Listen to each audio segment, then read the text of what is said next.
Bonjour, c'est Capucine du blog Le Mouvement qui soigne. Donc aujourd'hui, je voulais faire cette petite vidéo. Je suis actuellement au trail des Deux Salines et donc j'ai fait le trail de Gablo, le 13 km. Aujourd'hui, je voulais vous parler comment éviter les erreurs du débutant parce que du coup, aujourd'hui, je pense que je les ai à peu près toutes faites. Du coup, j'ai voulu partir trop vite et je pense que ça c'est une des premières erreurs qu'on fait souvent.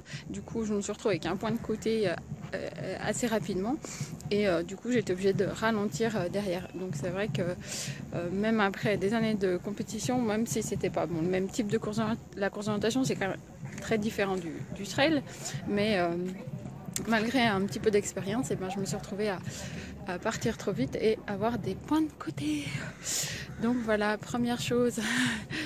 Et donc du coup j'ai profité de ralentir pour aussi me concentrer sur les 180 pas minutes. Je ne sais pas si vous avez déjà entendu ça.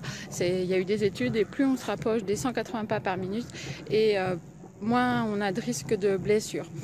Et donc c'est vrai qu'au bout d'un moment, je pense que je vais être à moitié du trail, 6-7 km, j'ai senti que ma foulée se détériorait et que j'allongeais le pas. Et du coup, ben, je me suis dit, ah tiens, voilà, ma foulée était en train de se détériorer à l'effort. Donc du coup, je me suis vraiment concentrée, réduire ma foulée, me retenir droite, utiliser mes bras, utiliser le moteur vertébral pour vraiment être plus efficace malgré le petit point de côté qui me gênait à l'effort. Donc voilà, il ne faut pas hésiter pendant la compétition à utiliser ses connaissances, 180 pas par minute, avoir plusieurs paires de chaussures à l'entraînement, toutes ces choses-là qui vont diminuer le risque de blessure. Et puis se tenir droit, utiliser les bras et bien utiliser le moteur vertébral.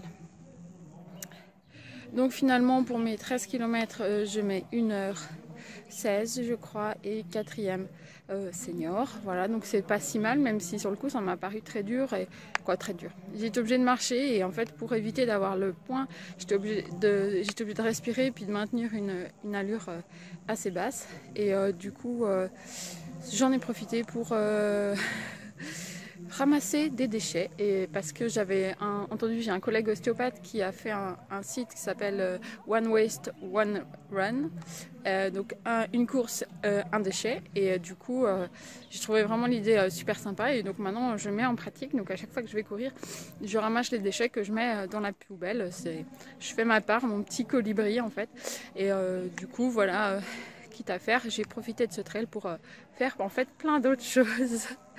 Voilà, écoutez, j'espère que cette vidéo vous a plu. Et puis, n'hésitez pas à vous abonner sur le blog pour recevoir les prochaines vidéos, les prochaines formations qui seront organisées sur Besançon. Et puis, faites-vous plaisir. À bientôt.